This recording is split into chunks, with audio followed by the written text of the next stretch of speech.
এই গাইজ আসসালামু আলাইকুম। আশা করি আপনারা সবাই ভালো আছেন। আলহামদুলিল্লাহ আমিও ভালো আছি। আজকে আমি কক্সবাজার যাওয়ার জার্নিটা শেয়ার করি। অ্যাকচুয়ালি আমি যাই ওইখানে আমার স্যারের সাথে, আর হলো আমার এসএসসি পরীক্ষা শেষ হয়েছে। আপনারা সবাই জানেন যে এসএসসি রেজাল্ট দিছে খুব পরশু দিন। সো আমি আজকে বের হয়েছি আমার স্যারের সাথে যাবো। আমি ঘরের থেকে বের হয়ে একটু নিজের চেহারাটা দেখতেছি যে কেমন লাগতেছে, কজ জানি যে আসার সময় অনেক কালো হয়ে যাবে। এখন রেস্টুরেন্টে বসছি, সেখানে আমার দুই ভাগিনা আসছে আর আমার বোন আসছে আমাকে এগিয়ে দেওয়ার জন্য। সো স্যারকে তো পাইতেছি না, স্যার কই জানে চলে গেছে। স্যার মনে ডাইরেক্ট এয়ারপোর্টে দেখা করবে। সো এখানে তাদেরকে বললাম একটু হাই হ্যালো করো, তারা তো হাই হ্যালো করার মধ্যে ব্যস্ত আছে। আর খাবার এদিক দিয়ে আমি অর্ডার করে দিছি। সো সো খাবার আসার পর আমরা দেখলাম যে তারা অনেক ভালো খাবার দিয়েছে। আর আমাদের দিকে খাবার খেতে খেতে মনে নেই ট্রেনের কথা। ট্রেন মনে হয় 10:30টার সময়। আমরা এখানে 10:30 পর্যন্ত বসেছিলাম। এদিকে রাস্তা অনেক জ্যাম ছিল। সো আমার স্টেশনে আসতে আসতে অনেক দেরি হয়ে গেছে। এসে দেখি ট্রেন দাঁড়িয়েছে। আমি তো ভয় পেয়ে গেছি, ট্রেন মনে হয় এটা। পরে দেখি না, এটা আমাদের ট্রেন না। যখন আমাদের ট্রেন আসছে আমরা উঠলাম, উঠে আমাদের সিট খুঁজতে খুঁজতে সিটে বসলাম। সিটে বসে একটু নিজেকে দেখলাম, স্যারকেও দেখালাম।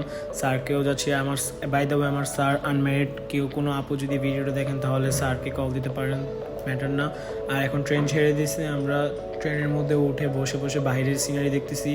আর সবাই অনেক কথা বলতেছে, সবাই কক্সবাজারে যাচ্ছে ছুটি কাটাতে, এটা স্বাভাবিক, সবাই কথা বলবো। আমি একটু বের হলাম, বের হয়ে একটু বাইরে বের হলাম, এখানে একটু নিজেকে দেখাচ্ছি। আর একজন ভাই আমাকে এসে পিছন দিয়ে ঢাকা দিয়ে মেরে বলে যে ভাই কী করতেছেন এখানে।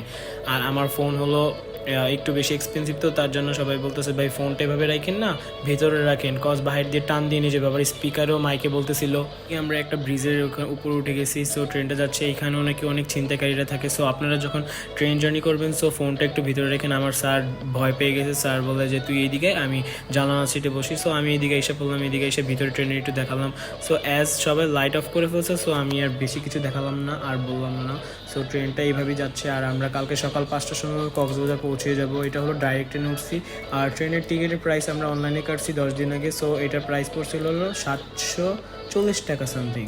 সো আপনারাও চাইলে যেতে পারেন, এখানে গিয়ে ঘুরে আসতে পারেন, বাট গেলে কালো হবেন, এটা শিওর। আর আমরা প্ল্যানিং করছি হঠাৎ। আর আমরা সবসময় সবাই জানে যে প্ল্যানিং করতে থাকলে যাওয়া হয় না। হঠাৎ করে প্ল্যানিং করলে যাওয়া হয়। হঠাৎ করে প্ল্যানিং করে আমরা টিকিট কেটে ফেলেছি যাওয়া আসার দুটোটারই। সো 1400 টাকা করে পড়ছে। সো এখন যাওয়া আসা 1400 করে পড়ছে। এখন আমরা যাচ্ছি, যাওয়ার সময় আমি আর স্যার সিঙ্গেল যাচ্ছি, কজ উনি অনেকদিন ধরে বলতেছিল চল ইব্রাহিম আমরা যে ঘুরে আসি কক্সে যেয়ে ঘুরে আসি।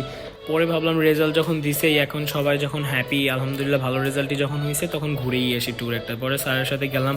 এখন যাইতে যাইতে অনেক কিছু স্যারের সাথে কথাবার্তা বললাম। স্যারের গার্লফ্রেন্ড আছে নাকি জানলাম, যে স্যার বলে স্যারের নাকি গার্লফ্রেন্ড নাই। বাট স্যার সারা রাত কেন অনলাইন থাকে আমি এইটাই বুঝি না। স্যারকে যখনই মেসেজ দিই তখনই স্যার রিপ্লাই দেয়।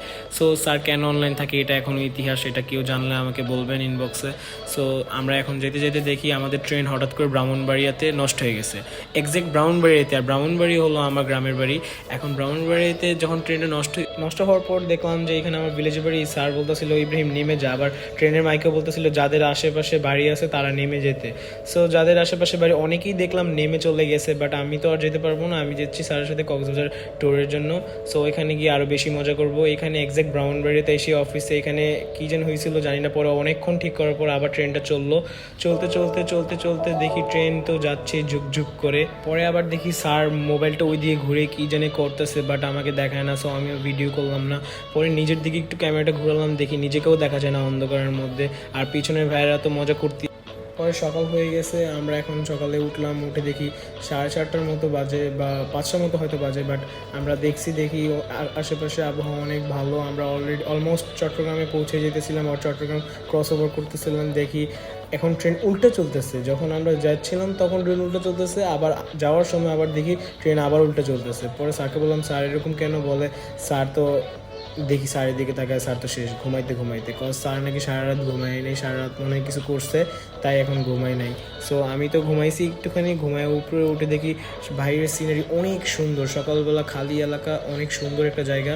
এমনি এখানে একটু ঠান্ডা ঠান্ডা ভাব লাগলো, বাট বেশি ঠান্ডা না। সো দেখলাম অনেক সুন্দর লাগলো। আপনারা ওই জায়গাটা এনজয় করেন।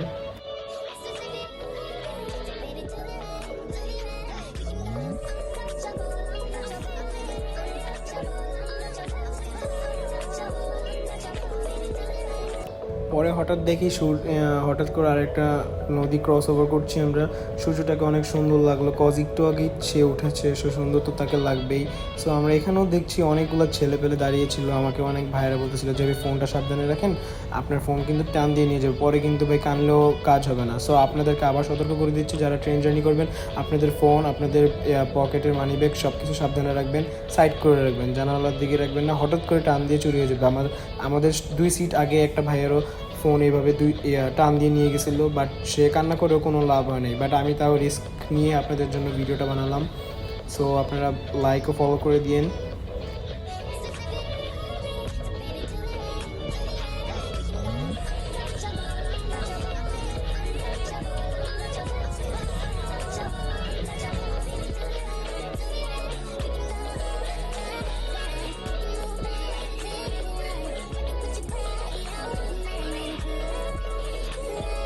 এইখানে দেখি আবার অনেক খালি জায়গা, অনেক ক্ষেত। আবার স্যারের দিকে একটু ঘুরালাম, স্যার দেখি আবার কী জানি করতেছে ফোনের ভিতর, কিন্তু স্যার বলে না। বাট স্যার অনেক ফ্রেন্ডলি, স্যার আমাকে অনেক হেল্প করছে এসএসসি পরীক্ষার মধ্যে পাশ করার জন্য। সো স্যার আমাকে ম্যাথ পড়াতো আর বাকি সব সাবজেক্টগুলো পড়াতো। পরে আস্তে আস্তে করে চট্টগ্রাম নেমে গেলাম, দেখি স্যার এখানে হিরোর মতো এন্ট্রি নিচ্ছে। আমার স্যার আসলে হিরো, লেজেন্ড বলতে গেলে। সো আমরা ট্রেনের থেকে নেমে আমাদেরকে একটু দেখালাম, অনেক জার্নির পর কষ্ট করে আমরা এখানে গন্তব্য পৌঁছালাম। এখানে দেখি স্টেশনটা অনেক বড় করেছে আর অনেক সুন্দর করেছে গভর্নমেন্ট। সো আমাদের অনেক পরিচিত মানুষকে টাটা করে এখানে এসে আমরা স্টেশনটা দেখাচ্ছি। স্টেশনটাও ফার্স্ট টাইম দেখলাম, অনেক সুন্দর। এখানে দেখি স্যার আবার দামাদামি করে অটোলার সাথে, কলাতলি আমাদের হোটেল নিয়ে যাবে, সব হোটেলে। সো আমি আবার আমার নিজেকে দেখালাম, এখনই কালো হয়ে গেছি, আর পরে জানি কি হই আল্লাহ জানে। সো আপনারা আসলে সানস্ক্রিন লাগিয়ে আসবেন অবশ্যই। সো এখানে আমরা দামাদামি করে অটোর মধ্যে উঠে কলাতলি ডলফিন মোড়, কলাতলি বিচে এখানে এসে পড়ছি।